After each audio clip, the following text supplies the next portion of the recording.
Hello दोस्तों, स्वागत है आपका। तो आज स्टार्ट करते हैं टीजीटी के लिए जो बीएड का सिलेबस है। तो बीएड का जो नेक्स्ट टॉपिक हमारा रहने वाला है लैंग्वेज अक्रॉस द करिकुलम। ठीक है, तो इसके हम एमसीक्यू क्वेश्चन लेके आए, लैंग्वेज अक्रॉस द करिकुलम। तो चलते हैं क्वेश्चन की तरफ। फर्स्ट क्वेश्चन हमारा है, language is primarily a system of. जो भाषा है वो मुख्यतः किसकी एक प्रणाली है? Symbols only, sounds and symbols, या फिर गेस्चर्स, या फिर साइंस ओनली। तो जो हमारी भाषा है वो एक मुख्यतः प्रणाली है किसकी? ध्वनियों व प्रतीकों की, साउंड्स एंड सिंबल्स। ठीक है, अपनी भाषा के द्वारा जो अपने साउंड्स एंड सिंबल्स का क्या करते हैं? यूज़ करते हैं। ठीक है, नेक्स्ट क्वेश्चन है, which of the following best defines language. निम्न में से भाषा की सर्वश्रेष्ठ परिभाषा कौन सी है? भाषा की बेस्ट परिभाषा कौन सी है इसमें से? तो ऑप्शन है हमारा, अ बायोलॉजिकल इंस्टिंक्ट, या फिर a rule govern system of communication, या फिर अ कलेक्शन ऑफ वर्ड्स, या फिर अ रिटन कोड ओनली। क्या भाषा की सबसे बेस्ट परिभाषा हो सकती? केवल लिखित कोड? ऐसा तो नहीं है, भाषा हमारी क्या है, जो लिखित भी होती है और मौखिक भी होती है। अ कलेक्शन ऑफ वर्ड्स, सिर्फ और सिर्फ शब्दों का संग्रह हमारी भाषा नहीं है। तो a rule govern system of communication, नियमों पर आधारित संप्रेषण प्रणाली। ठीक है, तो बेस्ट परिभाषा क्या रहेगी कि नियमों पर आधारित संप्रेषण प्रणाली क्या है? देखो, कम्युनिकेशन करते हैं हम, भाषा के थ्रू ही हम कम्युनिकेट कर पाते हैं, तो ये एक सिस्टम है, सिस्टमेटिकल कम्युनिकेशन प्रणाली। ठीक है, नेक्स्ट क्वेश्चन हमारा है, language is rule govern because. जो लैंग्वेज है भाषा नियमबद्ध प्रणाली, क्योंकि। अब उसका क्यों का भी आंसर इसमें आपको ढूंढना पड़ेगा। तो इट फॉलोज ग्रामर, लैंग्वेज एक रूल गवर्न है बिकॉज ये एक जो है ग्रामर को फॉलो करता है, या फिर it is taught in school, या विद्यालय में पढ़ाई जाती है, या फिर इट चेंजेस रैंडमली, या यादृच्छिक बदलती है, या फिर इट हैज़ नो स्ट्रक्चर, इसकी कोई संरचना नहीं है। इसका तो कोई मतलब नहीं बनता। तो भाषा नियमबद्ध है, लैंग्वेज हमारी कैसी है? गवर्नड है, बिकॉज नियमबद्ध प्रणाली है, रूल्स रेगुलेशन पे आधारित है, क्योंकि ये क्या फॉलो करता है? ग्रामर को फॉलो करता है, यह व्याकरण का पालन करती है। तो option is the correct answer. Next question है, the social role of language mainly includes. भाषा की सामाजिक भूमिका में मुख्यतः क्या शामिल है? Entertainment, social interaction, writing skills, या फिर मेमोरी। तो भाषा की सामाजिक जो भूमिका होती है, जो सोशल रोल है, तो उसमें क्या होता है? सोशल इंटरेक्शन, सामाजिक अंतःक्रिया। ठीक है, option D is the correct answer. Next question है, which factor does not affect language learning. ठीक है, कौन सा कारक जो है भाषा अधिगम को प्रभावित नहीं करता है? इंटेलिजेंस, या फिर मोटिवेशन, क्लाइमेट, या फिर सोशल एनवायरनमेंट। तो देखो, इंटेलिजेंस भी भाषा को क्या करता है? प्रभावित करता है। ठीक है, मोटिवेशन भी, प्रेरणा भी प्रभावित। क्या क्लाइमेट जो है भाषा को प्रभावित करता है? नहीं। ठीक है, जो सोशल एनवायरनमेंट, सामाजिक परिवेश भी करता है। तो इसका जो इसमें नहीं पूछा था, जो नहीं करता, तो था आपका ऑप्शन सी। नेक्स्ट क्वेश्चन है, language development in children is. बच्चों में भाषा विकास होता है, सडन होता है, ग्रेजुअल होता है, मैकेनिकल होता है, आर्टिफिशियल होता है। तो जो बच्चों में भाषा का विकास होता है, देखो अचानक होता है? नहीं, अचानक तो नहीं होता ना भाषा का विकास। भाषा का विकास धीरे धीरे होता है, ग्रेजुअली होता है, क्रमिक रूप से होता है। तो आंसर आएगा ऑप्शन बी। नेक्स्ट क्वेश्चन है, mother tongue helps language learning because. जो मदर टंग लैंग्वेज होती है, हमारी मातृभाषा, जो हमारी भाषा है, वो अधिगम में सहायक है, क्योंकि इट क्रिएट कन्फ्यूज़न, ये कन्फ्यूज़न क्रिएट करती है। अब देखो, मदर टंग कन्फ्यूज़न क्रिएट करने वाली नहीं हो सकती। आपको पता है प्राइमरी लेवल पे जो हम बच्चों को जो है मातृभाषा पर ही फोकस किया जाता है, क्योंकि बच्चा अपने अलग अलग एनवायरनमेंट से आता है, अलग अलग सबकी जो है मातृभाषा होती है। तो बच्चा स्टार्टिंग में जो अपनी मातृभाषा में ही क्या होता है? सक्षम होता है कम्युनिकेट करने में। ठीक है, तो ये भ्रम पैदा नहीं करते। इट प्रोवाइड्स लिंग्विस्टिक फाउंडेशन, ये जो है भाषिक आधार देती है। हाँ। इट डिलेज लर्निंग, ये अधिगम में देरी करती है। नो। इट लिमिट्स वोकेबलरी, ये शब्दावली सीमित रहती है। तो अब करेक्ट आंसर क्या आएगा? भाषिक आधार देती है, provide linguistic foundation. Next question है, लैंग्वेज एक्विजिशन रेफर्स टू। भाषा अर्जन से तात्पर्य है formal learning, natural learning, translation, या फिर मेमोराइजेशन। तो जो हम भाषा अर्जन करते हैं, लैंग्वेज एक्विजिशन है, तो उसका मतलब क्या है? तो औपचारिक अधिगम, या फिर तो भाषा अर्जन होती है यानी नेचुरल लर्निंग, जो हमारी प्राकृतिक अधिगम होता है, तो उसी को हम बोलते हैं लैंग्वेज एक्विजिशन। नेक्स्ट क्वेश्चन है second language learning is mainly, द्वितीय भाषा अधिगम मुख्यतः होता है नेचुरल होती है, इनफॉर्मल, कॉन्शियस एंड फॉर्मल या फिर इंस्टिंक्टिव होती है। तो जो द्वितीय भाषा होती है तो कैसी होती है, कॉन्शियस भी होगी एंड फॉर्मल भी होती है। हमारी फॉर्मल भाषा होती है कम्युनिकेट करने की, सचेत व औपचारिक। नेक्स्ट क्वेश्चन है which theory supports imitation in language learning, भाषा अधिगम में अनुकरण पर कौन सा सिद्धांत बल देता है। अनुकरण समझते हो ना, इमिटेशन जो हम करते हैं, तो जो हमारा भाषा अधिगम होता है, लैंग्वेज लर्निंग जो होती है, उस पे जो है अनुकरण पर कौन सा सिद्धांत बल देता है, कॉग्निटिव थियोरी, बिहेवियरिस्ट थियोरी या फिर इनेटिस्ट थियोरी या गेस्टाल्ट थियोरी। तो कौन सी थियोरी इस पे बल देती है, वो देती है बिहेवियरिस्ट थियोरी। व्यवहारवादी जो सिद्धांत है वो किस पे बल देता है, भाषा अधिगम में अनुकरण पर। नेक्स्ट क्वेश्चन है according to behaviourist language learning occurs through, यानी व्यवहारवादियों के अनुसार भाषा अधिगम होता है इंसाइट, रिइंफोर्समेंट, मैचुरेशन या फिर क्रिएटिविटी। तो क्या आएगा, इसका आंसर आएगा ऑप्शन बी, रिइंफोर्समेंट। जो व्यवहारवादियों के अनुसार जो भाषा अधिगम क्या होता है, ये जो रिइंफोर्समेंट पे जो है बेस्ड होता है। ठीक है। नेक्स्ट क्वेश्चन है लिसनिंग स्किल इज, जो श्रवण कौशल है हमारा, लिसनिंग स्किल है वो कैसा होता है, पैसिव स्किल, एक्टिव होता है यानी निष्क्रिय है या सक्रिय है, या फिर मैकेनिकल यानी यांत्रिक क्रिया, या फिर रिटर्न स्किल है, लिखित कौशल है। तो क्या आएगा, क्वेश्चन नंबर 12 का आएगा जो लिसनिंग स्किल होती है हमारे श्रवण कौशल वो कैसा होता है, active process. Option B is the correct answer. Next question है which comes first in language development, भाषा विकास में सबसे पहले क्या आता है। तो भाषा विकास में सबसे पहले क्या, लेखन आता है या पठन आता है या श्रवण आता है या वाचन आता है। तो जो हमारा भाषा विकास जब हमारा होता है तो सबसे पहले उसमें क्या इंक्लूड होता है, तो उसमें होता है लिसनिंग। ठीक है, जब आप अच्छे से लिसन करोगे, सुनोगे, तो यानी भाषा विकास का में सबसे पहले आएगा आपका लिसनिंग। ठीक है, तभी आप उसको पढ़ पाओगे, तभी आप उसको लिख पाओगे, तभी उसको आप उसका वाचन कर पाओगे। तो सबसे पहले क्या आती है माने लिसनिंग स्किल, श्रवण जो कौशल होता है। ठीक है, तो 13 का करेक्ट आंसर आएगा ऑप्शन सी। नेक्स्ट है speaking skill mainly develops through, वाचन कौशल मुख्यतः किससे विकसित होता है, जो हमारा स्पीकिंग स्किल है वो किससे विकसित होता है। तो ड्रिल से या फिर इंटरैक्शन से या ट्रांसलेशन या साइलेंट रीडिंग से। तो जो हमारा वाचन जो कौशल होता है वो होता है इंटरैक्शन से, अंतःक्रिया करने से। तो इसका आएगा 14। नेक्स्ट क्वेश्चन है pronunciation errors mostly occur due to, जो उच्चारण त्रुटियां प्राय किस कारण से होती है। प्रोनाउंसिएशन में एरर्स होते हैं, मोस्टली देखे जाते हैं प्रोनाउंसिएशन में एरर होते हैं, तो किसके कारण होता है, poor writing, mother tongue influence या फिर इंटेलिजेंस या मेमोरी लॉस। तो क्या आंसर आएगा इसका, मदर टंग इन्फ्लुएंस, मातृभाषा का प्रभाव इसमें पड़ता है। ठीक है। नेक्स्ट क्वेश्चन है reading is a process of, पठन एक प्रक्रिया है, गैसिंग वर्ड शब्द अनुमान की या फिर अंडरस्टैंडिंग मीनिंग। तो देखो रीडिंग क्या है, हमारे अर्थ बोध की एक प्रक्रिया। देखो ना तो ये रटने पे आधारित है, ना ये जोर से बोलने की प्रक्रिया है, ना ही गैस वर्ड जैसे हम गैस करते हैं कि शब्द का अनुमान लगाते हैं उसमें।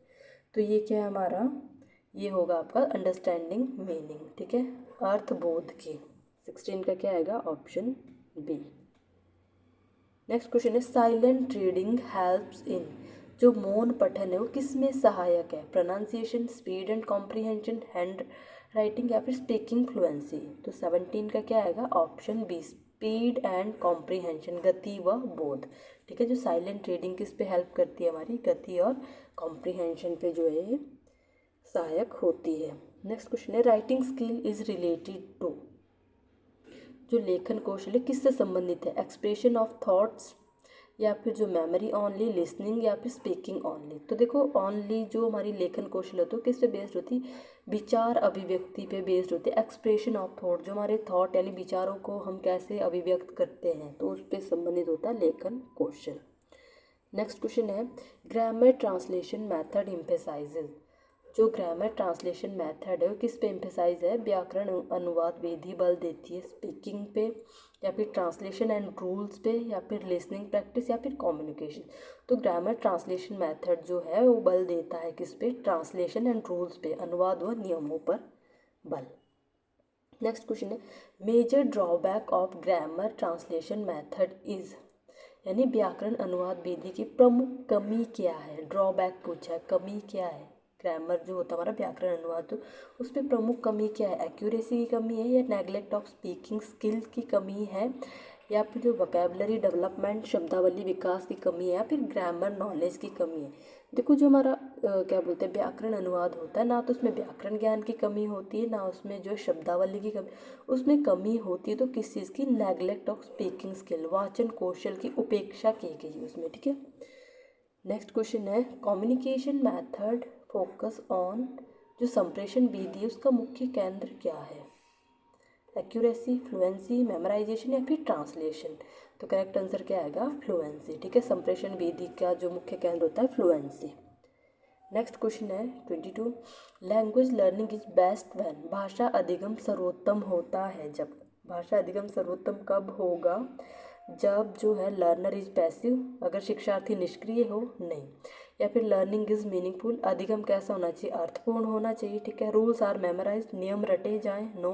टीचिंग इज टीचर सेंटर्ड, अध्यापन शिक्षक केंद्रित नहीं होना चाहिए, अध्यापन होना चाहिए हमारा स्टूडेंट सेंटर, ठीक है। तो करेक्ट आंसर आएगा इसका learning is meaningful. Next question है which is not a language skill, निम्न में से कौन भाषा कौशल नहीं है? लिसनिंग हमारा भाषा कौशल है, स्पीकिंग भी है, रीडिंग भी है, चिंतन जो हमारा भाषा कौशल नहीं है। नेक्स्ट है language is considered dynamic because, भाषा को गतिशील माना जाता है क्योंकि इट नेवर चेंजेस, यह कभी नहीं बदलती है। ऐसा तो नहीं हो सकता कि भाषा कभी नहीं बदलती। इट चेंजेस विद टाइम, समय के साथ बदलती है। हाँ, इट इज़ फिक्स्ड, ये स्थिर होती है। नो, इट इज़ यूनिवर्सल, ये सार्वभौमिक है। भाषा सार्वभौमिक नहीं, it changes with time, time के साथ जो है भाषा बदलती रहती है, ठीक है। नेक्स्ट क्वेश्चन है which constitutional articles deals with official language, आधिकारिक भाषा से संबंधित कौन सा अनुच्छेद है? जो हमारा ऑफिशियल लैंग्वेज है कॉन्स्टिट्यूशनल, कौन सा आर्टिकल से रिलेटेड है हमारी आधिकारिक भाषा, ठीक है। तो वो आर्टिकल 14, आर्टिकल 343 या फिर आर्टिकल 21 या आर्टिकल 370। तो किससे रिलेटेड हमारी ऑफिशियल लैंग्वेज? आर्टिकल 343, अनुच्छेद 343 के तहत जो हमारी ऑफिशियल लैंग्वेज आती है, ठीक है। नेक्स्ट क्वेश्चन है 3 language formula was recommended by, ये क्वेश्चन जो आपका जेवीटी कमीशन में पूछा जा चुका है। जो 3 भाषा सूत्र की सिफारिश किसने की थी? Kothari commission, Mudaliar commission, Hunter commission या फिर सैडलर कमीशन। तो ये किसने की है? ये की आपकी कोठारी कमीशन ने, ठीक है। यानी त्रिभाषा सूत्र की सिफारिश किसने की है? कोठारी कमीशन ने। Option A is the correct answer. Next question हमारा है NPE 1986 एम्फेसाइजेज, राष्ट्रीय शिक्षा नीति 1986 ने बल दिया रोट लर्निंग पे, क्या रटन पे उसने बल दिया? नहीं।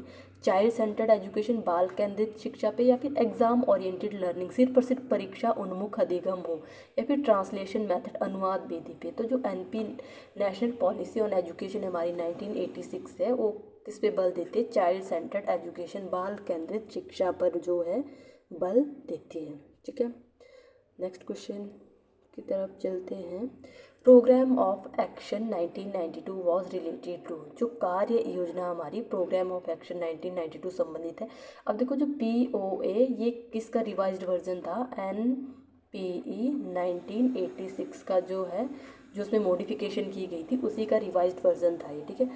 तो जो कार्य योजना 1992 किससे संबंधित है? कॉन्स्टिट्यूशनल अमेंडमेंट, संविधान संशोधन या इम्प्लीमेंटेशन ऑफ NPE, या फिर जो है NPE के क्रियान्वयन, इम्प्लीमेंटेशन ऑफ NPE 1986 लिख सकते हो आप, ठीक है। उसको जो इसको रिवाइज किया गया, इसमें थोड़े संशोधन किए गए थे, या फिर टीचर रिक्रूटमेंट या एग्जामिनेशन रिफॉर्म। तो करेक्ट आंसर आएगा इसका इम्प्लीमेंटेशन ऑफ NPE, जो हमारा नेशनल पॉलिसी एजुकेशन जो है इम्प्लीमेंट किया गया था 1986, उस पर जो है थोड़े चेंजेस किए गए थे। नेक्स्ट क्वेश्चन है NCF 2005 फोकस ऑन, यानी जो NCF 2005 वो किस पे फोकस करता है? टेक्स्ट बुक डोमिनेंस, पाठ्य पुस्तक प्रभुत्व माना जाता है, या फिर जो कंस्ट्रक्टिविस्ट अप्रोच, रचनावादी दृष्टिकोण, या फिर टीचर अथॉरिटी, या फिर शिक्षक प्रभुत्व या मेमोराइजेशन। ना तो इसमें टीचर पे ज़्यादा बल दिया जाता है, ना ही रटन प्रणाली पे, और ना ही टेक्स्ट बुक ओनली। तो इस पे जो है रचनावादी सिद्धांत पे बल दिया जाता है, कंस्ट्रक्टिविस्ट अप्रोच। एनसीएफ बोलता था कि शिक्षा हमारी कैसी होनी चाहिए, वो बालक केंद्रित होनी चाहिए, स्टूडेंट सेंटर्ड होनी चाहिए, और इसमें जो है रचनावादी दृष्टिकोण लाया जाए, बच्चों के अंदर को करिकुलर एक्टिविटी करवाई जाए, बच्चों के इंटरेस्ट के अनुसार उनको एजुकेशन प्रोवाइड करवाई जाए। ये हमारा बोलता है एनसीएफ 2005। ठीक है, एनसीएफ की फुल फॉर्म है national curriculum framework. Next question हमारा है 30। Language learning is influenced most by, जो भाषा अधिगम सबसे अधिक प्रभावित होता है, school building, social interaction, climate या फिर यूनिफॉर्म। तो भाषा अधिगम सबसे ज़्यादा इन्फ्लुएंस्ड किससे होता है, सोशल इंटरेक्शन। जब आप सोशल इंटरेक्शन करोगे, सामाजिक अंतःक्रिया होगी, तो हमारी भाषा कैसी होगी, इन्फ्लुएंस्ड होगी, मोस्ट इन्फ्लुएंस्ड होगी। ठीक है, नेक्स्ट क्वेश्चन है motivation in language learning refers to, जो भाषा अधिगम में प्रेरणा का क्या अर्थ है, भाषा अधिगम में प्रेरणा का क्या अर्थ है, फियर है, नहीं, इंटरेस्ट टू लर्न, सीखने की रुचि, एग्जामिनेशन प्रेशर। देखो भाषा अधिगम में प्रेरणा का अर्थ ना तो परीक्षा दबाव है, ना ही दंड देना, ना ही भय होता है। तो उसमें जो भाषा अधिगम प्रेरणा मोटिवेशन का जो मीनिंग है वो इंटरेस्ट टू लर्न, सीखने की रुचि पैदा करता है। ठीक है, नेक्स्ट क्वेश्चन है लिसनिंग मटेरियल शुड बी, जो लिसनिंग मटेरियल है हमारा, श्रवण सामग्री होनी चाहिए, वो कैसी होनी चाहिए, लेंथी होनी चाहिए या फिर इरेलेवेंट होनी। देखो अगर लेंथी होगी तो बच्चा ध्यान से सुन ही नहीं पाएगा, अप्रासंगिक नहीं होनी चाहिए, इंटरेस्टिंग एंड मीनिंगफुल होनी चाहिए। देखो जो इंटरेस्टिंग भी हो और मीनिंग भी हो, उसका डिफिकल्ट नहीं होनी चाहिए। तो हमारी लिसनिंग मटेरियल कैसा होना चाहिए, इंटरेस्टिंग एंड मीनिंगफुल। तो आंसर क्या है, ऑप्शन सी, रोचक व अर्थपूर्ण। नेक्स्ट क्वेश्चन है स्पीकिंग स्किल इम्प्रूव्स थ्रू, वाचन कौशल सुधरता है, किससे सुधरेगा आपका वाचन, जो स्पीकिंग स्किल है वो कैसे सुधरती है, राइटिंग प्रैक्टिस से, रियल लाइफ सिचुएशन से, या फिर मेमोराइजेशन से, ग्रामर रूल से। देखो मेमोराइजेशन से आपकी जो है राइटिंग स्पीकिंग स्किल नहीं सुधर सकती है। ठीक है, ना ही वो सिर्फ और सिर्फ व्याकरण नियम से वो सुधर सकती है, रियल लाइफ सिचुएशन, जो वास्तविक जीवन स्थितियों से जो आप उसमें सुधार कर सकते हो।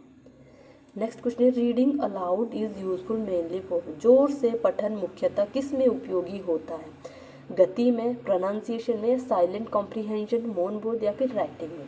तो जो हमारा रीडिंग अलाउड करते हैं, हम जोर से पठन करते हैं, तो वो मेनली उपयोग होता है किसमें, प्रोनाउंसिएशन में, उच्चारण में वो क्या होता है, उपयोगी होता है। नेक्स्ट क्वेश्चन है एक्सटेंसिव रीडिंग एम्स एट, जो विस्तृत पठन का उद्देश्य है वो क्या है, जो हमारा एक्सटेंसिव रीडिंग समझते हैं ना, विस्तृत रूप से पढ़ना, विस्तृत रूप से पठन करना, तो उसका उद्देश्य क्या है, ग्रामर मास्टरी, सिर्फ और सिर्फ व्याकरण दक्षता, या फिर फ्लुएंसी एंड प्लेजर, प्रवाह और आनंद हो सकता है, एग्जामिनेशन प्रिपरेशन। अगर आप एक्सटेंसिव रीडिंग करें तो सिर्फ ऐसा नहीं कि परीक्षा तैयारी के लिए ही करिए, मेमोराइजेशन तो आएगा ही नहीं, तो किसके लिए, fluency and pressure. Option B is the correct answer.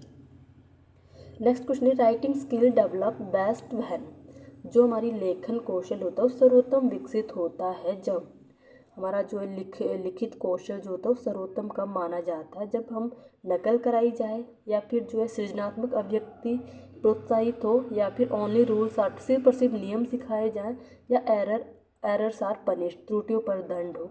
तो हमारा लेखन कौशल सर्वोत्तम विकसित माना जाता है जब हम जो क्रिएटिव एक्सप्रेशन इज एनकरेज, जो हमारा सृजनात्मक अभिव्यक्ति है उसको हम प्रोत्साहित करें। तो option B is the correct answer.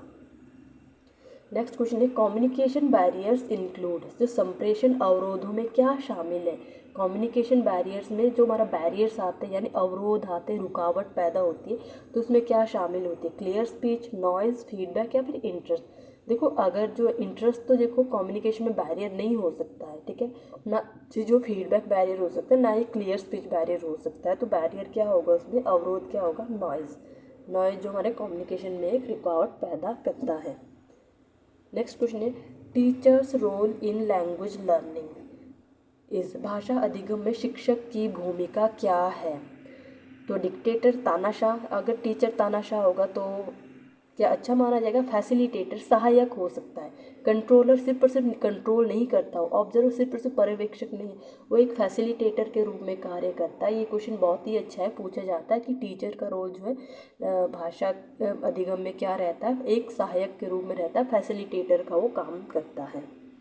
Next question है ग्रुप एक्टिविटी हेल्प्स इन, जो समूह गतिविधियां सहायक होती है आइसोलेशन में, एकाकीपन, या फिर सोशल लैंग्वेज यूज, या मेमोराइजेशन, या फिर साइलेंस में। तो ग्रुप एक्टिविटी में मौन का तो मतलब ही नहीं बनता, रटन प्रणाली का भी मतलब बनता, अकेलापन तो हो ही नहीं सकता। तो उसमें क्या होगा, सोशल लैंग्वेज यूज, सामाजिक भाषा प्रयोग उसमें की जाएगी। Next question, language learning principles emphasise, भाषा अधिगम के सिद्धांत बल देते हैं। जो भाषा अधिगम के सिद्धांत है वो किस पे बल देते हैं, रोट लर्निंग, रटन प्रणाली पे जो बल नहीं देंगे, एक्टिव पार्टिसिपेशन, सक्रिय सहभागिता हो सकती है, पनिशमेंट पे नहीं, एग्जामिनेशन फियर नो। तो लैंग्वेज लर्निंग किस पे, जो हमारा भाषा अधिगम होता है, लर्निंग हमेशा जो है एक्टिव पार्टिसिपेशन पे बल देती है, सक्रिय सहभागिता। Option B is the correct answer. Next question है, which is a productive skill, निम्न में से उत्पादक कौशल कौन सा माना जाता है। प्रोडक्टिव समझते हो, जो में जो है प्रोडक्टफुल जो स्किल होती है हमारी, प्रोडक्टिव स्किल रहेगी तो कौन सी हमारी मानी जाती है, लिसनिंग, रीडिंग, स्पीकिंग, या ऑब्जर्विंग। तो प्रोडक्टिव स्किल होती है हमारी जो पठन यानी रीडिंग स्किल। ठीक है। नेक्स्ट क्वेश्चन है, which is a receptive skill. ठीक है, रिसेप्टिव स्किल यानी ग्रहणशील जो कौशल है वो कौन सा होता है, जो हम ग्रहण करते हैं, स्पीकिंग, राइटिंग, लिसनिंग, या फिर थिंकिंग। तो क्या आएगा इसका, लिसनिंग। हम ग्रहण क्या करते हैं, जब हम सुनते हैं किसी को तो हम, इसका मतलब क्या, हम ग्रहण कर रहे हैं। ठीक है, तो श्रवण स्किल जो हमारी ग्रहण स्किल मानी जाती है।